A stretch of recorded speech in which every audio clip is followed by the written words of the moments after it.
Now, but this movie is actually based on a comic book series, The Mystery Men. Now, The Mystery Men were actually originally characters debuted in Flaming Carrot Comics in the 1970s.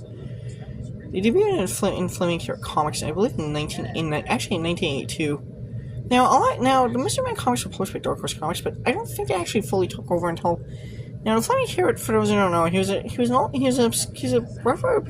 known indie superhero character.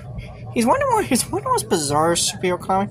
He was created he was kind of a spoof of contemporary American superheroes.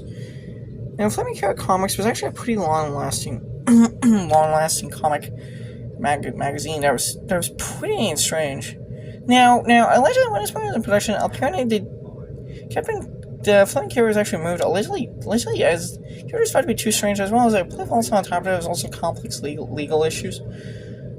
As the character was found to be too bizarre for the movie series, instead of replaced with a much more easy to sell Captain Amazing. It was actually, who does not exist in the comic, he was actually just made.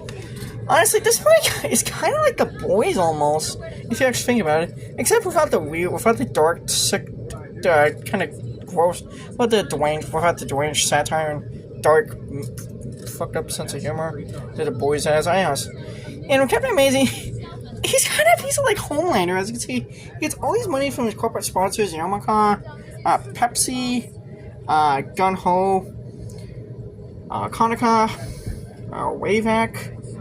Now, Greg Kinnear, I always know him as, he voiced our Ratchet and Robots. That's what I always know him from. Now, Greg Kinnear at this point was actually at the top of his A game in the 1990s. He had God's Not. He had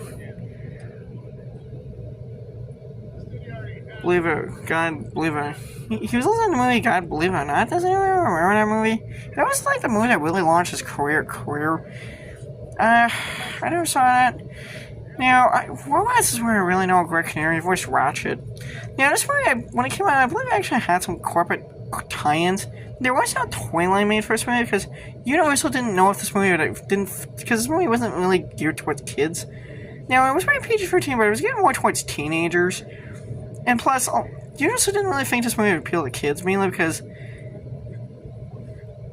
So this movie, there was no Mystery Men action figures. I want to say McFarlane Toys, I think, released some Mystery. Now, I think it was Mystery Men action figures by McFarlane Toys. I believe I might be wrong on that. If anyone can tell me. And there was also, I think, some other. I want to say there was actually a Pepsi tie-in with this movie. I think Pepsi did a scratch and win contest, where I think people could win trips to see the sets of this movie, to visit the production sets of this movie.